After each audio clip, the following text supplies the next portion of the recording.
មេរៀននេះគឺជាការរំលឹកមួយជាការរំលឹកមួយសម្រាប់បងប្អូនដែលជាអ្នកជួញដូរថ្មីថ្មោងដែលខ្ញុំនិយាយថាបញ្ញត្តិ10សម្រាប់អ្នកជួញដូរថ្មីបងប្អូនមាន10ទី1កុំត្រេតប្រច្រាស់ខ្យល់បាទមានន័យថាបើ trend វាទៅខាងណាហើយបើ trend ឡើងកុំត្រេតចុះអាហ្នឹងទី1កុំត្រេតប្រច្រាស់ខ្យល់ទី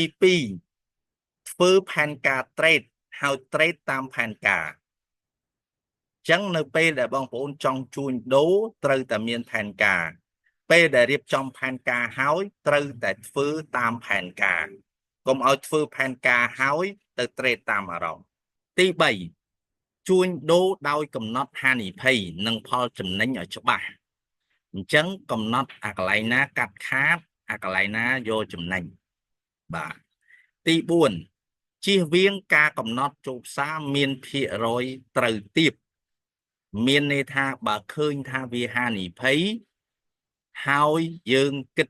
ថាវាចូលទៅខុសកុំនៅស្ងៀមហើយដើរចេញបិទកុំព្យូទ័រទី5រងចាំសញ្ញាបញ្ជាក់អំពីការចូលផ្សារសិនមុនចូលផ្សារកុំចេះតែបើក graph មកចុចយកតែម្ដងឬក៏យើងវិភាគហើយអត់ទាន់ដល់កំណត់ដែលយើងទៅវិភាគទេយើងចុចមុនណាការវិភាគទី6ជៀសឲ្យបានការខាតបង់ធ្ងន់ក្នុងពេលដែលផ្សារឡើងចុះលឿនមានន័យថាពេលខ្លះយើងចុចទៅជាប់ហើយយើងជាប់យើងអត់ដោះទេទុកសិនណាអីទេនៅពេលដែលដូចយុគមិញអី Bitcoin វាចុះដល់ណាក់នឹងអីដាច់ account បាទដាច់ហ្មងណាកុំលេងសើចទី7ចូលផ្សារតែពេលណាយើងគិតថាវាជាឱកាសតែប៉ុណ្ណោះមានន័យថាឃើញកាឡាថាវាអាចស៊ីបានខ្ពស់80ទៅ90%សម្រាប់ចូលទី8យើងគ្រប់គ្រងការជួញដូរក្នុងកម្រិតចំណេញខ្ពស់ខាតតិចដោយខ្ញុំបានប្រាប់ថា1យក3អីចឹងទៅបើខាត1ទៅបើចំណេញ3ចឹងទៅ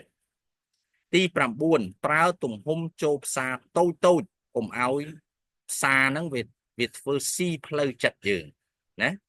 ទី10កុំបំពេញបញ្ញត្តិណាមួយនៅក្នុងពេលដែលយើងចេញជួញដូរនៅក្នុងឆ្នាំដំបូងដោយពួកយើងកំពុងតែរៀននេះអញ្ចឹងត្រូវតែទន្ទិញឲ្យចាំបញ្ញត្តិទាំង10ហ្នឹងតែយើងបំពេញនៅបញ្ញត្តិណាមួយហានិភ័យកើតមកគឺប៉ះពាល់ទៅដល់ទំហំនៃការចូលផ្សារដើមទុនរបស់យើងហើយឧទាហរណ៍ថាយើងមានដើមទុនតែ500ចាប់ផ្ដើមណាត្រូវប្រយ័ត្នមិនចំណេញឲ្យចុះក្នុងឆ្នាំទី1នេះ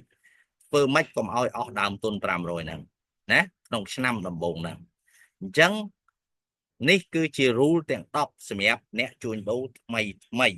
បាទខ្ញុំឲ្យប៉ុណ្ណឹងដើម្បីការពារយ័ន្តចាក់វ៉ាក់សាំងបងប្អូនឲ្យហើយណាបាទចាក់វ៉ាក់សាំងបងប្អូនឲ្យហើយអាហ្នឹងនេះគឺ10តម្រាណាបងប្អូនណា10តម្រាហើយបើបំពេញតម្រាណាមួយគ្រោះថ្នាក់ណា